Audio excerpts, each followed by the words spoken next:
નમસ્કાર, India at 9 માં હું ધવલ પટેલ આપનું સ્વાગત કરું છું। સમાચારની શરૂઆત કરીએ। 14 વર્ષનો વનવાસ પૂરો કરીને રામ અયોધ્યા પાછા ફર્યા અને પછી ત્યાં રામ રાજ્ય આવી ગયું।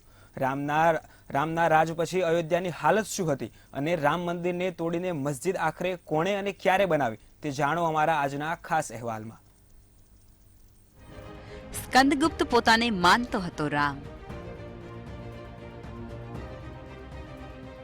સાકેતને રાજધાની બનાવી નામ રાખ્યું અયોધ્યા। બાબરે મીર બાકીને મંદિર તોડીને મસ્જિદ બનાવવા કહ્યું હતું। મંદિરના જ અવશેષોમાંથી મીરે બનાવી હતી મસ્જિદ। ફ્રાન્સિસ બુકાનને અયોધ્યાના સર્વેમાં કર્યો મસ્જિદનો ઉલ્લેખ। વિરોધાભાસી રિપોર્ટના કારણે મસ્જિદને મસ્જિદ કહેવાય। હેન્સટી બેકરના પુસ્તક હિસ્ટ્રી ઓફ અયોધ્યા મુજબ વિક્રમાદિત્યએ અયોધ્યાને પોતાની રાજધાની બનાવી અને અહીંના મંદિરોનો જીર્ણોદ્ધાર કરાવ્યો હતો। તો કેટલાક ઇતિહાસકારો માને છે કે આ મંદિરનો જીર્ણોદ્ધાર કનિષ્કના શાસનકાળમાં કરવામાં આવ્યો હતો। 376 થી 415 ઈસવીસન વચ્ચે ગુપ્ત વંશના ચંદ્રગુપ્ત દ્વિતીયએ શાસક વંશને હરાવી અને વિક્રમાદિત્યની પદવી મેળવી હતી। હેન્સબેકરના મત પ્રમાણે સ્કંદગુપ્ત પોતાને રામ માનતો હતો। તેણે સાકેતને પોતાની રાજધાની બનાવી હતી અને અયોધ્યા નામ રાખ્યું હતું। ગુપ્ત વંશ પછી લાંબા સમય સુધી અયોધ્યા રાજાઓની ખેંચતાણમાં ફસાયેલી રહી। 1192માં મોહમ્મદ ઘોરીએ પૃથ્વીરાજ ચૌહાણને હરાવી દિલ્હીની ગાદી પર કબજો કર્યો। એ સમયે અયોધ્યા પણ તેના નિયંત્રણમાં આવી ગઈ હતી। સમયમાં જ અયોધ્યામાં મંદિરોના નિર્માણ પર પ્રતિબંધનો આદેશ આપવામાં આવ્યો હતો, છતાં પણ અહીંયા મંદિર બાંધવામાં આવ્યા હોવાના દસ્તાવેજો મળે છે।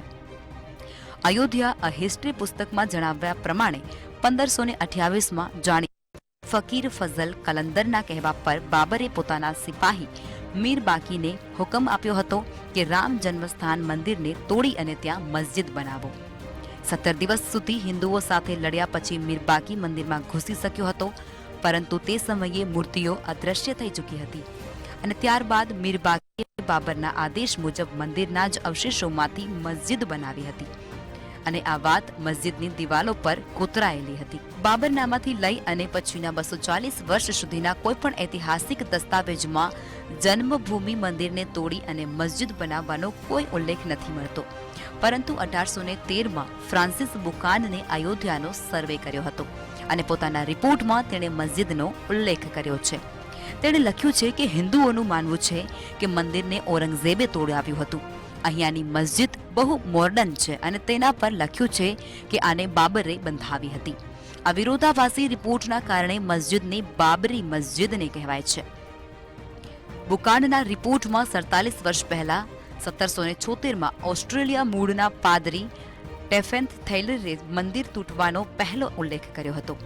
અયોધ્યા અને ફૈઝાબાદમાં 6 વર્ષ વિતાવ્યા પછી તેણે જે વૃત્તાંતો લખ્યા છે તેમાં મંદિરના તૂટવા અને ઔરંગઝેબ દ્વારા મસ્જિદ બંધાવવાનો ઉલ્લેખ કરાયો છે। અયોધ્યામાં મંદિરને તોડી અને મસ્જિદ જરૂર બનાવાય, પણ આ કયા સમયે થયું, એ કોનો આદેશ હતો તે પણ થયું નથી। આના પર ઇતિહાસ કોઈ એક મત પર આવી શક્યો નથી અને કહેવાય છે કે મસ્જિદના વિવાદનો વિસ્ફોટ મસ્જિદ બંધાવ્યાના 300 વર્ષ પછી 1855માં થયો હતો। Bureau report, Mantavya news. અયોધ્યાથી અમદાવાદ ફ્લાઇટ ટાઈમ ટેબલ અને ટિકિટ ભાડાની વિગતો સામે આવી છે। પ્રથમ ફ્લાઇટનું યુપીમાં સીએમ યોગી આદિત્યનાથે વર્ચ્યુઅલ પ્રોગ્રામમાં ફ્લેગ ઓફ કર્યું હતું। અમદાવાદ અયોધ્યા વચ્ચે ફ્લાઇટ સેવા શરૂ કરાઈ। સિયારામના પોશાકમાં જોવા મળ્યા મુસાફરો। મંગળવાર, ગુરુવાર અને શનિવારે ફ્લાઇટ ઓપરેટ કરાશે। 22 જાન્યુઆરીએ 100 ચાર્ટર્ડ પ્લેન અયોધ્યા એરપોર્ટ પર ઉતરશે। ફ્લાઇટ અમદાવાદથી સવારે 9 અને 10 કલાકે ઉપડશે। સવારે 11 વાગ્યે અયોધ્યા લેન્ડ થશે ફ્લાઇટ। અયોધ્યા ફ્લાઇટની ટિકિટ ₹6000। અમદાવાદ ફ્લાઇટનું બુકિંગ શરૂ થઈ ગયું છે. અયોધ્યામાં બની રહેલા ભવ્ય રામ મંદિરનો 22 જાન્યુઆરી અભિષેક સમારોહ યોજાનાર છે. આ અવસર પર વધુ ને વધુ રામ ભક્તો અયોધ્યા પહોંચવા આતુર છે. જોકે યુપી સરકાર અને શ્રી રામ જન્મભૂમિ ટ્રસ્ટે સામાન્ય લોકોને આ પ્રસંગના દિવસે અયોધ્યા ન આવવા વિનંતી કરી છે, જેથી કાયદો અને વ્યવસ્થા જળવાઈ શકે. 11 જાન્યુઆરી 2024 ગુજરાતના અમદાવાદ એરપોર્ટથી પ્રથમ ફ્લાઇટ અયોધ્યા માટે રવાના થઈ ચૂકી છે. ઇન્ડિગો એરલાઇન્સની પણ આ પ્રથમ ફ્લાઇટને કેન્દ્રીય ઉડ્ડયન મંત્રી જ્યોતિરાદિત્ય સિંધિયા અને યુપીના સીએમ યોગી આદિત્યનાથે ફ્લેગ ઓફ કરી હતી. અમદાવાદ એરપોર્ટ પરના મુસાફરો પણ ભગવાન રામ, લક્ષ્મણ, સીતા અને હનુમાનના વેશમાં જોવા મળ્યા હતા.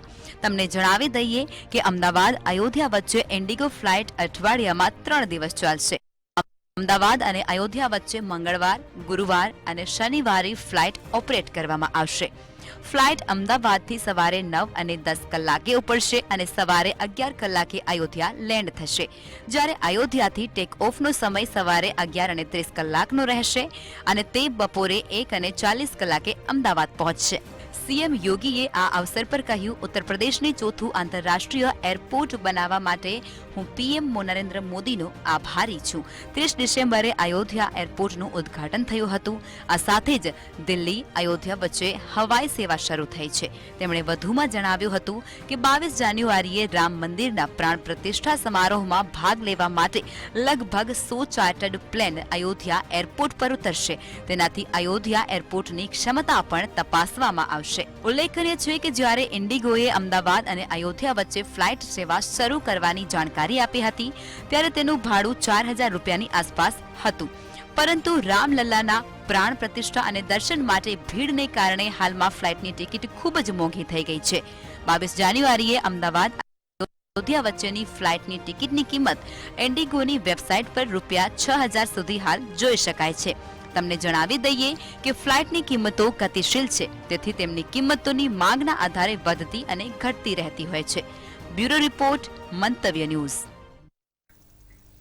કોંગ્રેસે રામ મંદિર પ્રાણ પ્રતિષ્ઠા કાર્યક્રમમાં સામેલ થવાના આમંત્રણનો અસ્વીકાર કર્યો છે. અયોધ્યામાં 22 જાન્યુઆરીએ યોજાનાર રામ મંદિર પ્રાણ પ્રતિષ્ઠા કાર્યક્રમમાં સોનિયા ગાંધી અને મલ્લિકાર્જુન ખડગે સહિતના કોંગ્રેસના કોઈપણ નેતા સામેલ નહીં થશે. કોંગ્રેસ દ્વારા રામ મંદિર પ્રાણ પ્રતિષ્ઠા કાર્યક્રમમાં સામેલ થવાના આમંત્રણને ઠુકરાવી દેવા બદલ સંત સમાજે તેમની ટીકા કરી છે. કોંગ્રેસ દ્વારા પ્રાણ પ્રતિષ્ઠા કાર્યક્રમના આમંત્રણનો અસ્વીકાર કરવા પર રામ જન્મભૂમિના મુખ્ય પૂજારી આચાર્ય સત્યેન્દ્ર દાસે પણ પ્રતિક્રિયા આપી છે. આચાર્ય સત્યેન્દ્ર દાસે કહ્યું છે કે જે પ્રભુના કાર્યક્રમમાં આવવાનું છે તેમને પહેલા જ નકારી દીધા છે. ત્યાં ભગવાનનું કોઈ અસ્તિત્વ નથી અને જો આવી સ્થિતિમાં તેઓ અહીં આવશે તો લોકો સવાલ કરશે કે જેમનું કોઈ અસ્તિત્વ જ નથી તો તેમને કોને જવા માટે આવ્યા છે. એટલા માટે તેમને વધારે શરમમાં મુકાવવું પડત. શરમમાં ન મુકાવવું પડે એટલા માટે આરોપો લગાવી દીધા છે. રાજનીતિના કારણે સત્તા માટે આ અનુષ્ઠા કરી રહ્યા છે.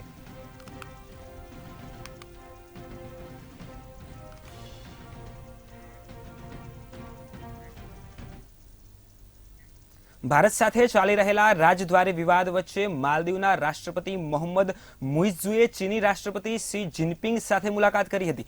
રાષ્ટ્રપતિ મુઇઝ્ઝુ હાલ ચીનની 5 દિવસની મુલાકાતે છે, જ્યાં તેમનું ઉષ્માભેર સ્વાગત કરવામાં આવ્યું હતું અને ગાર્ડ ઓફ ઓનરનું પણ આપવામાં આવ્યું હતું.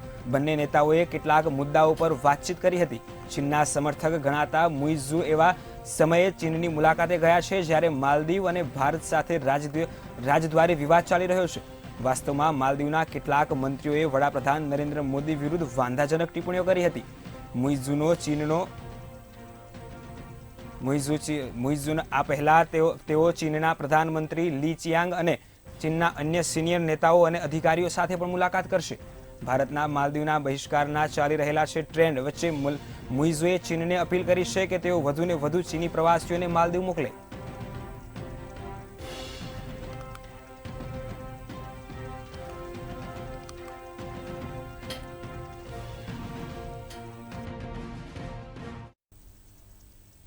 ઇઝરાયલ હમાસના યુદ્ધને 3 મહિના કરતાં પણ વધારે સમય થઈ ગયો છે અને ઇઝરાયલના હુમલા સતત ચાલુ છે. ત્યારે ઇઝરાયલને પહોંચેલા અમેરિકી વિદેશ મંત્રીએ એક નિવેદન આપતા યુદ્ધ રોકવાની વાત કરી હતી, જેનાથી ઇઝરાયલના વડાપ્રધાન નેતન્યાહુ ભડક્યા હતા અને યુદ્ધ રોકવાની યુએસની અપીલ સાથે બિલકુલ સહમત ન હતા. અવનવી અમેરિકાની વિદેશ મંત્રી બ્લિંકીને કહ્યું હતું કે અમેરિકા ઈચ્છે છે કે આ યુદ્ધ શક્ય એટલું વહેલી તકે સમાપ્ત થાય. તેમણે ઇઝરાયેલના પીએમ નેતન્યાહુને કહ્યું હતું કે ગાઝા માટે યુદ્ધ પછીની યોજનાઓ પર પેલેસ્ટીનના નેતાઓ સાથે મળીને કામ કરવું જોઈએ. આ નિવેદન બાદ નેતન્યાહુ અને બાઇડેન વચ્ચે તણાવ વધી ગયો છે. ઉલ્લેખનીય છે કે અમેરિકા ઈચ્છે છે કે ગાઝા અને વેસ્ટ બેંકની સત્તા પેલેસ્ટીનને ઓથોરિટી સોંપવામાં આવે, પરંતુ નેતન્યાહુ અમેરિકાના આ નિવેદન સાથે સહમત નથી.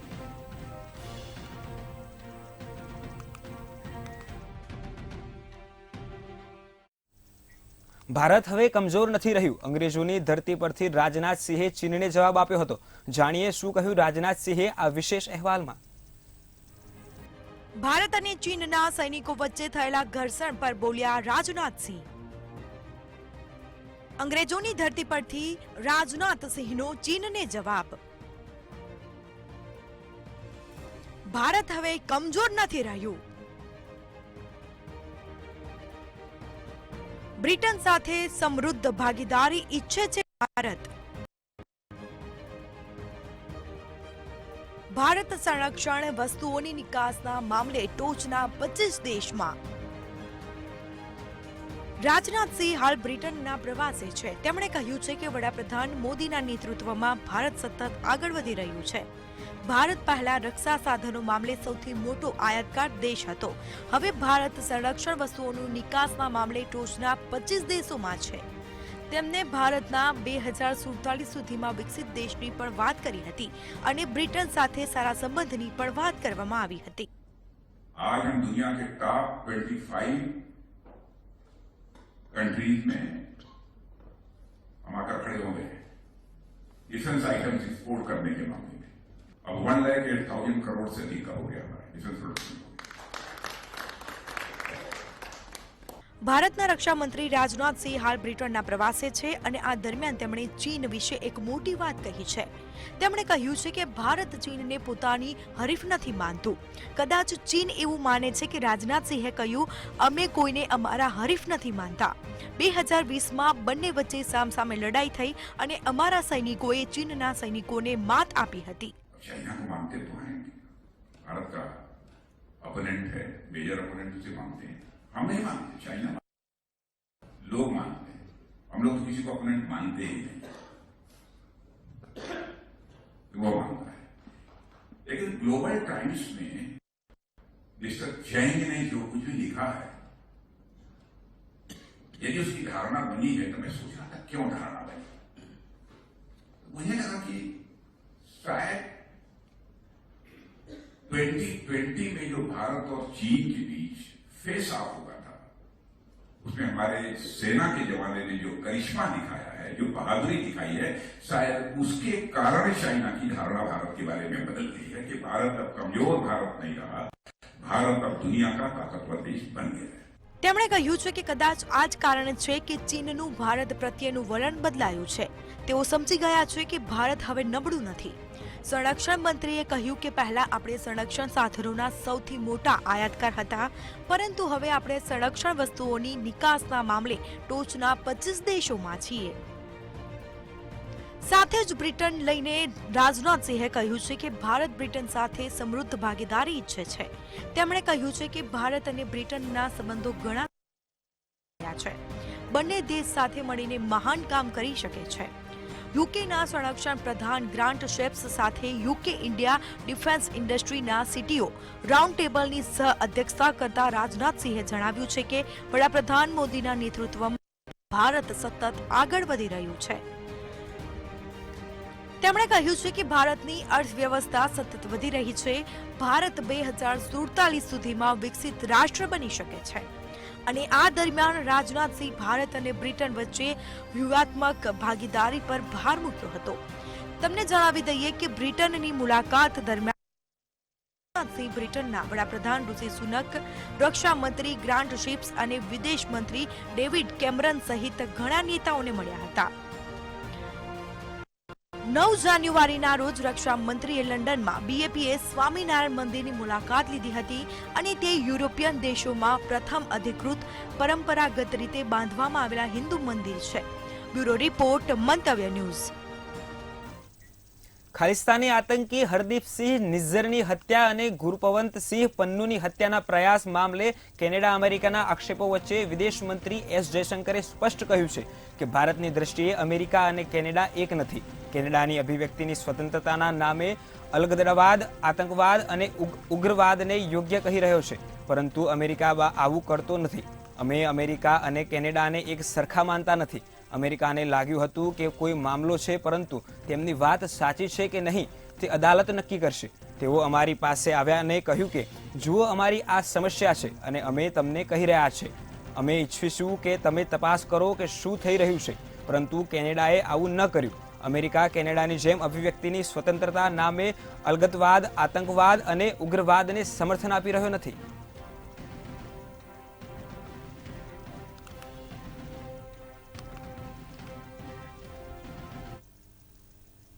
ભારતીય સેનાના વડા જનરલ મનોજ પાંડેએ આજે દેશની સરહદોની પરિસ્થિતિ અંગે મહત્વની માહિતી મેળવી હતી.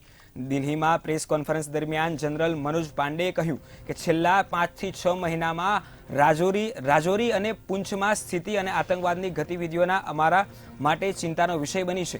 ઉત્તર ભારતની સરહદો અને સ્થિતિ યથાવત છે, પરંતુ સંવેદનશીલ છે. વર્ષ 2027 સુધીમાં સેનાના ઓપ્ટિમાઇઝેશનની પ્રક્રિયા પૂર્ણ થશે.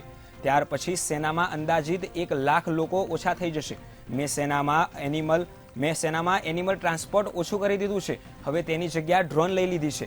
અગ્નિપથ હેઠળ આવેલા અગ્નિવીરોને 2 બેચ ફિલ્ડમાં તહેનાત કરી દેવાઈ છે. તેમના ફીડબેક પણ ઘણો ઉત્સાહજનક છે. ચીન સાથેની લાઇન ઓફ એક્ચ્યુઅલ કંટ્રોલ પર સ્થિતિ યથાવત છે.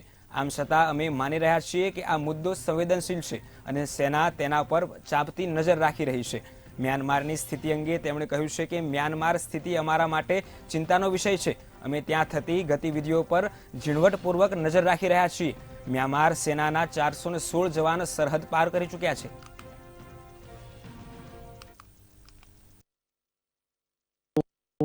पिछले 5-6 महीने में जो राजौरी और पूंछ इलाके में जो हालात है, एक्टिविटीज़ है, that has been a issue of concern to us. Now if you see, after 2003 or by 2003 the terrorism in that area was fully disseminated, and then you have peace and stability returning there or established there till about 2017-18. Now because of situation getting or becoming normal in the valley, this is one area which our adversaries have been active in terms of abetting terrorism, encouraging proxy tanzims operating. ગુવાના એપાર્ટમેન્ટમાં પોતાના 4 વર્ષના પુત્રની ચિન્મયની હત્યા કરનારી માં સૂચના શેઠના નવા ખુલાસા સામે આવી રહ્યા છે. સૂચનાએ પોલીસને કહ્યું છે કે તે ચિન્મયની ડેડ બોડી ઘરે લઈ જવા માંગતી હતી. જોકે તેણે એવું પણ કહ્યું છે કે તેણે લાશના નિકાલનો કોઈ પ્લાન કર્યો ન હતો.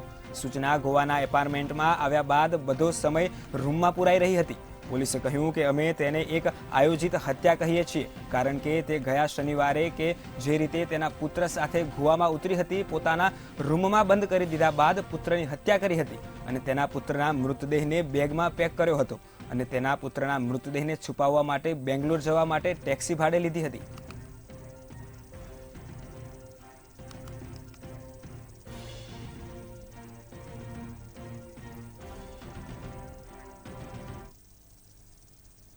ગુરુવારે દિલ્હી, એનસીઆર, હરિયાણા, પંજાબ, જમ્મુ કાશ્મીર સહિત કેટલાક વિસ્તારોમાં ભૂકંપના આંચકા અનુભવાયા હતા. ભૂકંપના આ આંચકા ઘણીવાર સુધી અનુભવાયા હતા. ભૂકંપના કેન્દ્રબિંદુ અફઘાનિસ્તાનના ફૈઝાબાદમાં નોંધાયું હતું અને હિન્દુકુંશ વિસ્તારમાં રિક્ટર સ્કેલ પર 6.2ની તીવ્રતા નોંધાઈ. આ ભૂકંપના આંચકા બપોરે 2:50 પર અનુભવાયા હતા. મહત્વનું છે કે આ સિવાય જમ્મુ કાશ્મીરના પૂંછ જિલ્લામાં પીર પંચાલ વિસ્તારમાં દક્ષિણમાં પણ ભૂકંપના આંચકા અનુભવાયા હતા. જોકે હજુ સુધી કોઈ નુકસાનીના સમાચાર મળી રહ્યા નથી.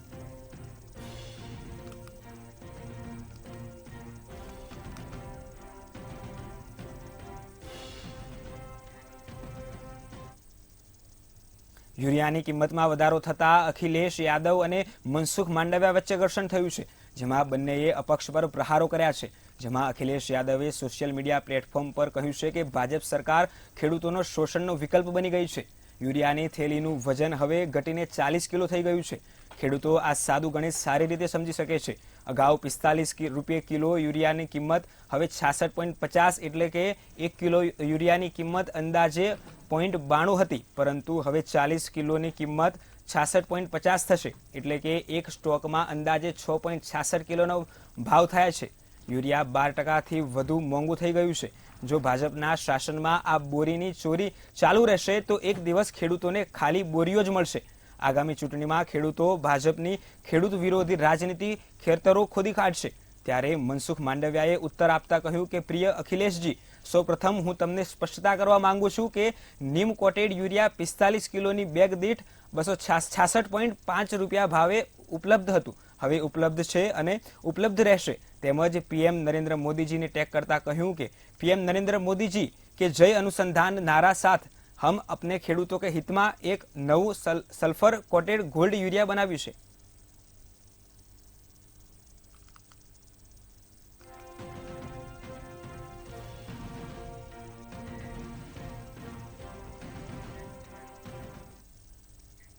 ઇઝરાયલ હમાસના યુદ્ધને 3 મહિનાથી વધુનો સમય થઈ ગયો છે. ત્યારે ઇઝરાયેલી સેનાએ ગાઝાના ભીષણ હુમલો કરતા 24 કલાકમાં 147 લોકોના મોત થયા છે. જ્યારે ઇઝરાયેલી સેનાએ દીર અલ બહાલ અલ અક્સા શહીદ હોસ્પિટલ પાસે 3 મિસાઇલ હુમલો કર્યો હતો. ઓછામાં ઓછા 40 લોકોના મોત થયા હોવાનો અહેવાલ આવ્યો છે. હુમલા બાદ અમેરિકાએ ચિંતા વ્યક્ત કરી છે. તો પેલેસ્ટાઇન રાજદૂતે ફરી યુએસનો મુદ્દો ઉઠાવતા શુક્રવારે આરબ સમૂહની બેઠક બોલાવી છે. ઇઝરાયેલના તેલ અવીવી મુલાકાતે આવેલા અમેરિકી વિદેશ મંત્રી એન્ટની બ્લિંકીએ પણ વહેલી તકે યુદ્ધ સમાપ્ત કરવા વિનંતી કરી છે. બ્લિંકને કહ્યું છે કે અમે ઈચ્છી રહ્યા છીએ કે યુદ્ધ વહેલી તકે સમાપ્ત થાય. યુદ્ધના કારણે મોટી સંખ્યામાં લોકો જીવ ગુમાવી રહ્યા છે. આમ તેમની વાત પરથી લાગી રહ્યું છે કે અમેરિકા બે બાજુ વાત કરી રહ્યું છે. તે યુદ્ધ અટકાવવા પણ ઈચ્છે છે, પરંતુ ઇઝરાયેલનું સમર્થન પણ કરી રહ્યું છે. ઇઝરાયેલના સતત હુમલાના કારણે ઇજાગ્રસ્તોને સારવાર મળવી મુશ્કેલ બની છે. ઉપરાંત માનવીય સહાય પણ ત્યાં પહોંચી રહી નથી. એટલું જ નહીં, ઇજિપ્તમાં પણ અલ અરીશને જર્મની વિદેશ મંત્રી અન્નાલીનાએ માનવીય મદદ પહોંચાડવા રફા બોર્ડર ખેલવા પર અપીલ કરી છે.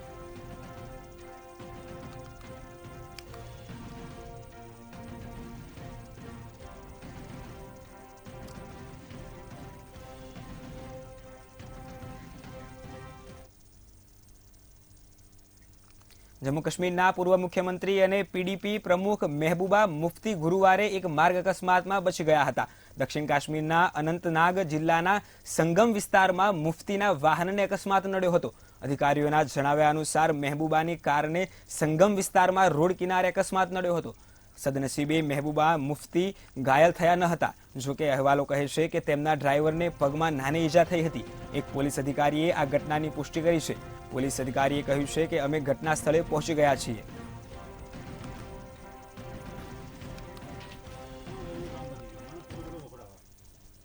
હજી પણ દુનિયાના મોટાભાગના દેશોમાં કોરોનાનો ડર સતાવી રહ્યો છે અને કેટલાક દેશોમાં ફરી કોરોનાનો ફેલાવો થઈ રહ્યો છે. ત્યારે સ્પેનના કોરોનાના સંક્રમણ ચોંકાવી રહી છે સરકારને. ફરી માથું ઉચક્યું.